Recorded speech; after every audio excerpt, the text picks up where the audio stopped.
எல்லாருக்கும் வணக்கம். இன்றைக்கி நம்ம என்ன பண்ண போகிறோம்னா முருங்கைக்காயை வச்சு வெந்தய குழம்பு செய்ய போகிறோம். அது எப்படி செய்கிறதுன்னு பார்ப்போம் வாங்க. அதுக்கு ஒரு பாத்திரம் வச்சு அதில் கொஞ்சமாக எண்ணெய் ஊற்றி எண்ணெய் சூடானதும் கடுகு, கொஞ்சமாக வெந்தயம், அடுத்து கருவேப்பிலை போட்டு தாளிச்சுக்கணும். அடுத்து பெரிய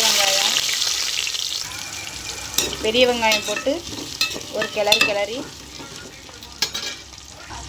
அடுத்து ஒரு 10 பல் பூண்டு போட்டு கொஞ்சம் நல்லா பொன்னிறமாக வர வரைக்கும் வதக்கணும்.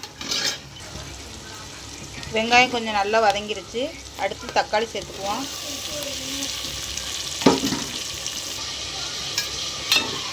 தக்காளியை கொஞ்சம் நல்லா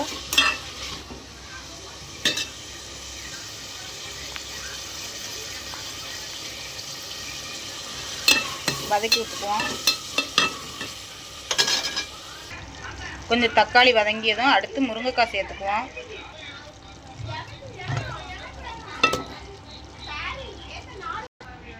முருங்கைக்காய் சேர்த்து கொஞ்சம் கிளறி விடுவோம்.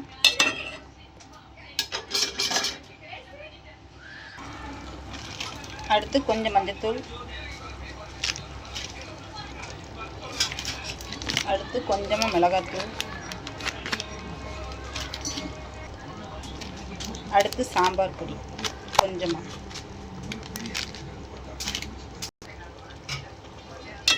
எல்லாம் சேர்த்து நல்லா கிளறி விடுவோம்.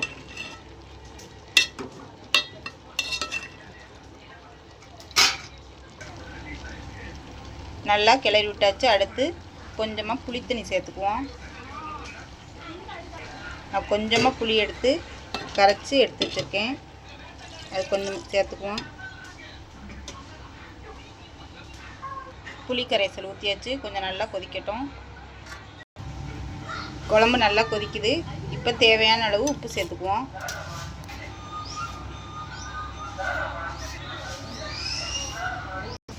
காய் நல்லா வெந்துருச்சு. நான் தேங்காய் சீரகம் அரைச்சி வச்சுருக்கேன். அந்த பேஸ்ட்டை சேர்த்துக்குவோம்.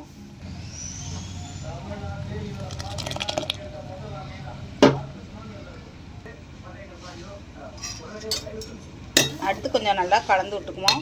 கொஞ்சம் நல்லா கொதிக்கட்டும்.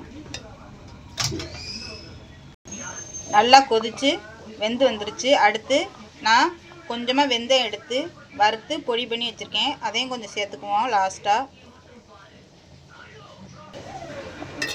நல்லா வெந்தயப்பொடி போட்டு கொஞ்சம் நல்லா கலந்து விட்டு ஒரு 5 நிமிஷம் கொதிக்கட்டும்.